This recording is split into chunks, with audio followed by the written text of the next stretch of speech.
Hello guys, silent ഫുട്ബോളിന്റെ മറ്റൊരു വീഡിയോയിലേക്ക് എല്ലാവർക്കും സ്വാഗതം.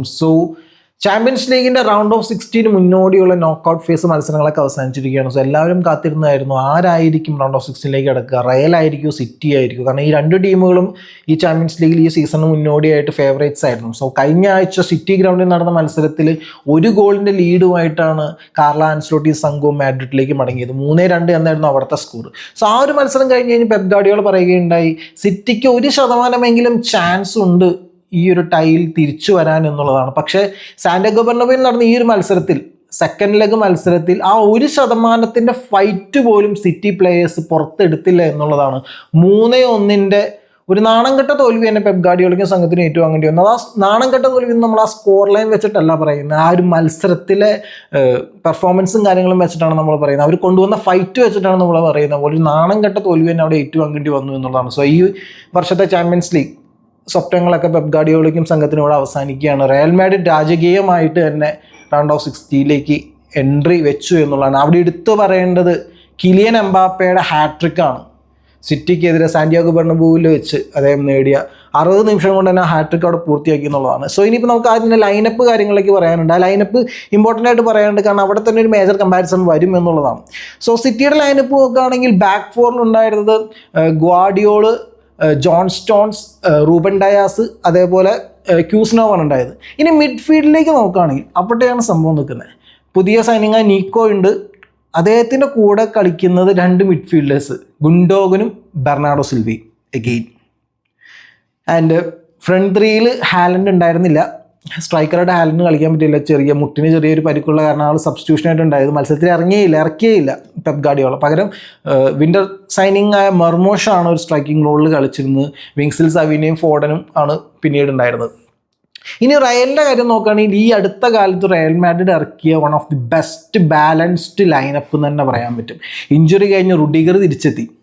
അപ്പോൾ എല്ലാവർക്കും ടെൻഷൻ ഉണ്ടായിരുന്നു, റോൾ അസെൻഷ്യോയുടെ ആ ഒരു സ്പേസ്, ആ ഒരു സ്പോട്ട് മിസ്സാകുമോ, അല്ലെങ്കിൽ റോൾ അസെൻഷ്യോയ്ക്ക് പൊസിഷൻ മാറി കളിക്കേണ്ടി വരുമോ എന്ന് എല്ലാവർക്കും ആ ഒരു ടെൻഷൻ. റോൾ അസെൻഷ്യോയുടെ കാര്യത്തിലില്ല, റയൽ മാഡ്രിഡ് ഫാൻസിന് ചെറിയൊരു ടെൻഷൻ ഉണ്ടായിരുന്നു. പക്ഷേ എനിവേ ഇത്തവണ കാർലോ ആൻസലോട്ടി വലിയ പ്രശ്നമൊന്നും ഉണ്ടാക്കിയില്ല.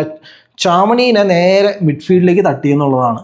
റുഡിഗറും റോൾ അസെൻഷ്യോ ആയിരുന്നു സെൻറ്റർ ബാക്ക് പെയറിങ്. റൈറ്റ് ബാക്കായിട്ട് വാൽവർദെ ആയിരുന്നു, ലെഫ്റ്റിൽ ഫെർലാൻ മെൻഡി ആയിരുന്നു. മിഡ്ഫീൽഡിൽ Ceballos, Tchouameni, Jude Bellingham. And front ത്രീയിൽ Vinicius Junior, Mbappe and Rodrygo. ഇവിടെ ഈ 2 ടീമുകളുടെയും മിഡ്ഫീൽഡ് നോക്കുമ്പോൾ തന്നെ വലിയൊരു കമ്പാരിസൺ വരാണ്. ഒരു സൈഡിൽ റയൽ മാഡ്രിഡിൻ്റെ ജൂഡ് ബെല്ലിംഗം, സെബയോസ്, അതേപോലെ ചാമണി അടങ്ങുന്ന ടീം. നേരെ ഓപ്പോസിറ്റ് സിറ്റിയുടെ നിക്കോൻ്റെ കാര്യം അവിടെ നിൽക്കട്ടെ, കൂടെയുള്ള 2 പേര് ഗുണ്ടോഗനും ബെർണാഡോ സിൽവ. എനിക്കറിയാൻ പാടില്ല എന്താണ് ഈ ബെർണാഡോ സിൽവയുടെ കാര്യത്തിൽ പെപ് ഗാർഡിയോളൻ്റെ ഇത്ര കോൺഫിഡൻസ് എന്നുള്ളത് മനസ്സിലാക്കുന്നില്ല. ഇത്രയും ഫുൾ ടൈം കളിക്കാനുള്ള എന്ത് എനർജി ആ ഒരു പ്ലെയറിൽ, എന്ത് ടെക്നിക്കൽ എബിലിറ്റി, അല്ലെങ്കിൽ എന്താണ് ആ പ്ലെയർ പ്രൊവൈഡ് ചെയ്യാമെന്ന് പെപ്പ് ഉദ്ദേശിക്കുന്നതെന്ന് ഇപ്പോഴും മനസ്സിലായിട്ടില്ല എന്നുള്ളതാണ്. ഗുണ്ടോഗനാണെങ്കിലും ഒരു 70 മിനിറ്റിന് മേലെ എങ്ങാണ്ട് ആ ഒരു മത്സരത്തിൽ കളിച്ചു. അതിനുശേഷമാണ് കൊവാച്ചിച്ച് വന്നത്. ഈ ഒരു മത്സരത്തിൽ ടോട്ടലായിട്ട് 4 ഗോളുകളാണ് ഉണ്ടായത്. അതിൽ ആദ്യം 60 മിനിറ്റ് എത്തുമ്പോൾ തന്നെ നേരത്തെ പറഞ്ഞ പോലെ റയൽ മാഡ്രിഡ് 3-0 മുൻപിൽ എത്തിയായിരുന്നു. അവസാനം 92ാമത്തെ മിനിറ്റിലാണ് മാൻ സിറ്റിക്ക് വേണ്ടി നീക്കോ ഗോൺസാലസ് ഒരു ഗോള് മടക്കി അടിക്കുന്നത്. മത്സരം തുടങ്ങി 4ാമത്തെ മിനിറ്റ് തന്നെ റയൽ മാഡ്രിഡ് സാന്റിയാഗോ ബെർണബേയിൽ ലീഡ് എടുത്തു എന്നുള്ളതാണ്. അവിടെ ആ ഗോളിൽ പറയേണ്ടത് റോൾ അസെൻഷ്യോയുടെ അസിസ്റ്റാണ് വന്നത്. Man, what a season this player is having. Defensive ലൈനിൽ നിന്ന് ഒരു ലോങ് ബോളാണ് കൊടുത്തത്. അവിടെ 2 കാര്യങ്ങൾ പറയാനുണ്ട്. ഓൾറെഡി സിറ്റിയുടെ പ്രസ് അവിടെ അത്രയും സമയം റോൾ അസെൻഷ്യോന് പ്രൊവൈഡ് ചെയ്തു എന്നുള്ളതാണ്. ഇനി ആ ലോങ് ബോൾ വരുന്നു. കിലിയൻ എംബാപ്പയാണ് ടാർഗറ്റ് മാൻ. 2 സെൻറ്റർ ബാക്ക് ഡിഫൻഡേഴ്സിൻ്റെ നടുക്ക് ഒരു സ്റ്റെപ്പ് പിറകിലോട്ട് ഇറങ്ങിയാണ് ആ സമയത്ത് കിലിയൻ എംബാപ്പ നിന്നിരുന്നത്. ഒന്ന് റൂബൻ ഡയാസ്, മറ്റൊന്ന് ജോൺ സ്റ്റോൺസ് ശരിക്കും കിലിയൻ എംബാപ്പയുടെ ബാക്ക് ചെയ്ത് കിലിയൻ എംബാപ്പനെ ഫേസ് ചെയ്താണ് നിൽക്കുന്നത് ഏറെക്കുറെ. കിലിയൻ എംബാപ്പയുടെ റണ്ണ് സ്റ്റാർട്ട് ചെയ്യുമ്പോൾ ജോൺ സ്റ്റോൺസ് ആ ഒരു പ്ലെയറിലേക്ക് എത്തണമായിരുന്നു. പക്ഷെ അദ്ദേഹം കുറച്ച് വൈകി. ഫസ്റ്റ് ആ റൂബൻ ഡയാസ്, പിന്നീട് റൂബൻ ഡയാസിൻ്റെ പന്ത് ഫസ്റ്റ് തന്നെ ഡീൽ ചെയ്യാനുള്ളൊരു സാഹചര്യം ഉണ്ടായിരുന്നു. ഹെഡ് ചെയ്ത് അകറ്റാനുള്ളൊരു ചാൻസ് അവിടെ ഉണ്ടായിരുന്നു. പക്ഷെ അദ്ദേഹത്തിൻ്റെ ഹെഡർ ഓപ്പർച്യൂണിറ്റി അതവിടെ മിസ് ചെയ്യുകയാണ്. പിന്നീട് കിലിയൻ എംബാപ്പയ്ക്ക് അവസരം കിട്ടുമ്പോൾ അദ്ദേഹം ഒട്ടും അടിച്ചില്ല. കുറച്ച് കയറി വന്ന ഗോൾ കീപ്പറെ കണ്ടു. ഫസ്റ്റ് ടൈം തന്നെ ഗോൾ കീപ്പറിൻ്റെ തലയ്ക്ക് മേളിക്കോടെ തട്ടിയിട്ടു എന്നുള്ളതാണ്. അതിനുശേഷം കിലിയൻ എംബാപ്പയുടെ ആ ഒരു സെലിബ്രേഷൻ, മാൻ, ഇത് ശരിക്കും ഒരു ഇച്ചിരി റൂത്ത്ലെസ് സെലിബ്രേഷൻസ് ആയിരുന്നു കിലിയൻ എംബാപ്പയുടെ ഈ ഒരു മത്സരത്തിൽ നിന്നുള്ളതാണ്. ഫസ്റ്റ് ഗോൾ കഴിഞ്ഞപ്പോൾ തന്നെ ഗോൾ കീപ്പറിൻ്റെ തലയ്ക്ക് മേലെ അടിച്ചതാണല്ലോ, ടൊയ് ടൊയ്, ഇങ്ങനെ ഒരു സെലിബ്രേഷൻ ആയിരുന്നു കിലിയൻ എംബാപ്പയുടെ. മാൻ, അപ്പോൾ തന്നെ മനസ്സിലായി മത്സരത്തിൽ കറക്റ്റായിട്ടൊരു ആധിപത്യം റയൽ മാഡ്രിഡ് അവിടെ കൊണ്ടുവന്നു എന്നുള്ളതാണ്.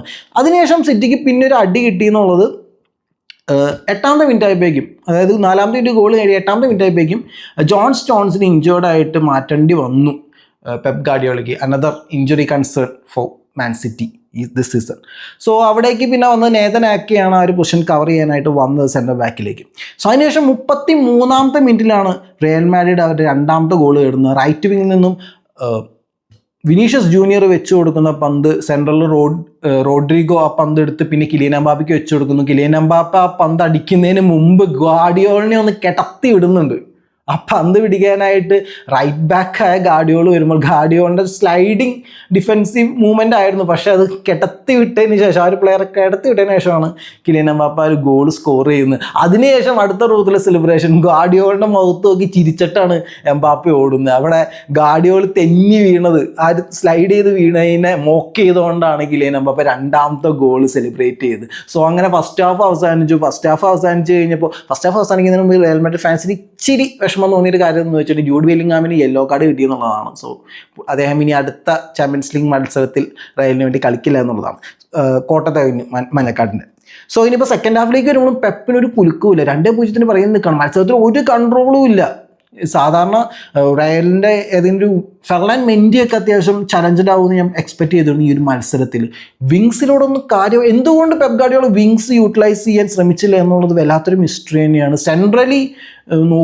സെൻട്രലിയാണ് ആ പന്ത് അറ്റാക്ക് ചെയ്യാനായിട്ട് കൂടുതലും നോക്കിയിരുന്നത് പെപ്പ്. പക്ഷേ സെൻട്രലി അത്രയും കമ്പാക്റ്റബിൾ ആയിട്ട് നിൽക്കുന്ന ഒരു ടീമാണ് റയൽ മാഡ്രിഡ്. സോ അദ്ദേഹത്തിൻ്റെ ഫലങ്ങളൊന്നും മീൻസ് ടീമിൻ്റെ ഫലങ്ങളൊന്നും അവിടെ വർക്കൗട്ട് ആയില്ല എന്നുള്ളതാണ്. അതേപോലെ അങ്ങനെ പറയുമ്പോൾ ഇപ്പോൾ നമുക്ക് വേണമെങ്കിൽ പറയാം റൂഡിഗറും റോളസെൻഷ്യും ചത്ത് കിടന്ന് ഡിഫെൻഡ് ചെയ്യുന്നു. അവിടെ റൂഡിഗറിൻ്റെ ഭാഗത്ത് നിന്നൊക്കെ ശരിക്കും ഇഞ്ചുറി കഴിഞ്ഞ് വരുന്ന പ്ലെയറാണ്, അദ്ദേഹത്തിന് വലിയൊരു വർക്ക് റേറ്റ് കൊടുക്കേണ്ടി വന്നു എന്ന് എനിക്ക് തോന്നിയില്ല. പക്ഷെ റോളസെൻഷ്യോ ആ റോള് നല്ല വെടിപ്പായിട്ട് അവിടെ ചെയ്തു എന്നുള്ളതാണ്. ഇനിയിപ്പോൾ സെക്കൻഡ് ഹാഫിലേക്ക് പോവുകയാണെങ്കിൽ സെക്കൻഡ് ഹാഫിൽ വലിയ ചേഞ്ചസ് ഒന്നും പെപ് ഗാർഡിയോള വരുത്തി. 61ാമത്തെ മിനിറ്റിൽ കിലിയൻ എംബാപ്പെ ഹാട്രിക്ക് നേടിയെന്നുള്ളതാണ്. അതും ഒരു എടുത്തു പറയേണ്ട ഗോളാണ്. ജസ്റ്റ് റൈറ്റ് ബോക്സിൻ്റെ എഡ്ജിൽ നിന്ന് ബോക്സിലേക്ക് കട്ട് ഇൻസൈഡ് ചെയ്തു വളരെ കൂളായിട്ട് ഫിനിഷ് ചെയ്തു എന്നുള്ളതാണ്. വളരെ കംഫർട്ടബിളായിട്ട്, വലിയ ബുദ്ധിമുട്ടൊന്നുമില്ല, വളരെ കംഫർട്ടബിളായിട്ട് തന്നെ കിലിയൻ എംബാപ്പെ ആ ഒരു ഗോള് അവിടെ കണ്ടെത്തി എന്നുള്ളതാണ്. സോ അപ്പോഴേക്കും മത്സരം തീരുമാനമായി. 3-0 60ാമത്തെ മിനിറ്റ് എത്തിയപ്പോഴേക്കും 3-0 ആയപ്പോൾ തന്നെ ഏറെക്കുറെ സീൽഡായി ഒരു മത്സരം എന്നുള്ളതാണ്. പിന്നീട് ഞാൻ പറഞ്ഞ പോലെ 92ാമത്തെ മിനിറ്റിലാണ് നിക്കോ ഗോൺസാലസ് വഴി സിറ്റി ഒരെണ്ണം ഒരു ആശ്വാസ ഗോൾ എന്നൊക്കെ വേണമെങ്കിൽ പറയാവുന്ന ഒരു ഗോള് നേടുന്നത്. സോ ആ ഒരു ഗോള് വരുന്നത് ഒരു മെർമോഷിൻ്റെ ഫ്രീ കിക്കായിരുന്നു. അത് ബാറിൽ തട്ടി റിട്ടേൺ വന്നതിന് ശേഷം അതിൽ നിന്ന് റീബൗണ്ടായിട്ട് കിട്ടുന്നൊരു പന്താണ് നീക്കോ ഗോള് നേടുന്നത്. സോ അങ്ങനെ 3-1 എന്നുള്ള സ്കോർ ലൈനിലാണ് മത്സരം സാന്റിയാഗോ ബെർണബിൽ അവസാനിച്ചത്. സോ ഇനി മത്സരം ഓവറോളായിട്ട് പറയുകയാണെങ്കിൽ സാന്റിയാഗോ ബെർണബിലേക്ക് വന്ന സിറ്റിക്ക് ഒന്നും പറയാനുണ്ടായില്ല എന്നുള്ളതാണ്. ഒരു ഉത്തരം പോലും ഇല്ലാണ്ടാണ് സാന്റിയാഗോ ബെർണബിലേക്ക് സിറ്റി വന്നതെന്ന് തന്നെ പറയാൻ പറ്റും. അതിൽ എസ്പെഷ്യലി ആ മിഡ്ഫീൽഡിൻ്റെ കാര്യം പറയണം. ഞാൻ നിക്കോനെ മാത്രമായിട്ട് പറയുന്നതല്ല. ഇപ്പോൾ നിക്കോൻ്റെ പ്രസൻസിനെ പറ്റി പറയുകയാണെങ്കിൽ ഇപ്പോൾ കഴിഞ്ഞ ന്യൂകാസിലായിട്ട് പ്രീമിയർ ലീഗ് മത്സരത്തിൽ 4-0 ഒരു തകർപ്പൻ വിക്ടറി പെപ് ഗാർഡിയോളയ്ക്കും സംഘത്തിനും കിട്ടുകയുണ്ടായി. സോ അവിടെ അതിനുശേഷം നിക്കോയ്ക്ക് അത്യാവശ്യം ബിൽഡപ്പ് ഉണ്ടായിരുന്നു. കാരണം സിറ്റിക്കെതിരെ ഒരു ബിഗ് ചാൻസ് പോലും ക്രിയേറ്റ് ചെയ്യാനായിട്ട് ന്യൂകാസിൽ പ്ലേയേഴ്സിന് കഴിഞ്ഞിരുന്നില്ല. പക്ഷേ സാന്റിയാഗോ ബെർണബിലേക്ക് വന്നപ്പോൾ നിക്കോ ഒന്നും ഒരു വിഷയമേ ആയില്ല റയൽ മാഡ്രിഡ് എന്നുള്ളതാണ്. അതിന് നിക്കോനെ മാത്രമായിട്ട് കുറ്റം പറഞ്ഞിട്ട് കാര്യമില്ല. നിക്കോൻ്റെ കൂടെയുള്ള കളിക്കാരെയും പറയണം, ഗുണ്ടോഗനും ബെർണാർഡോ സിൽവയും. ഞാൻ നേരത്തെ പറഞ്ഞാൽ എന്താണ് പെപ് ഗാർഡിയോള അവരിൽ കാണുന്നത് എന്നുള്ളത് മനസ്സിലാവുന്നില്ല. പ്ലേയേഴ്സിനെ സ്റ്റാർട്ടിംഗ് ലൈനപ്പിൽ ഇടുന്നത് ഒരു കാര്യമാണ്, പക്ഷേ 77 മിനിറ്റ് അല്ലെങ്കിൽ ഫുൾ 90 മിനിറ്റ്സ് ഒക്കെ അങ്ങനെയുള്ള പ്ലേയേഴ്സിന് കളിക്കാൻ അവസരം കൊടുക്കുന്നത് എന്താണ് അദ്ദേഹത്തിൻ്റെ ആ ഒരു സ്ട്രാറ്റജി എന്നുള്ളത് മനസ്സിലാവാത്ത കാര്യമാണ്. സോ ഞാൻ നേരത്തെ പറഞ്ഞ പോലെ ഗുണ്ടോഗനൊക്കെ 77ാം മിനിറ്റിലാണ് കൊവാച്ചിച്ചിനെ വെച്ച് സബ്സ്റ്റിറ്റ്യൂട്ട് ചെയ്യുന്നവന് മക്കാറ്റി വരുന്നതും മക്കാറ്റിയും കൊവാച്ചിച്ചൊക്കെ 77 മിനിറ്റ് ശേഷമാണ് മത്സരത്തേക്ക് വരുന്നത്. അപ്പോഴേക്കും മത്സരം കഴിഞ്ഞു പോയി. ബെർണാർഡോ സിൽവയൊക്കെ ഫുൾ മിനിറ്റ് കളിച്ചു. ഇനി വിങ്ങേഴ്സിൻ്റെ കാര്യമാണെങ്കിൽ സവീനോനെ ഒന്നും മത്സരത്തിൽ കണ്ടിട്ട് പോലുമില്ല, ക്യാമറയെ പോലും ഞാൻ കണ്ടിട്ടില്ല.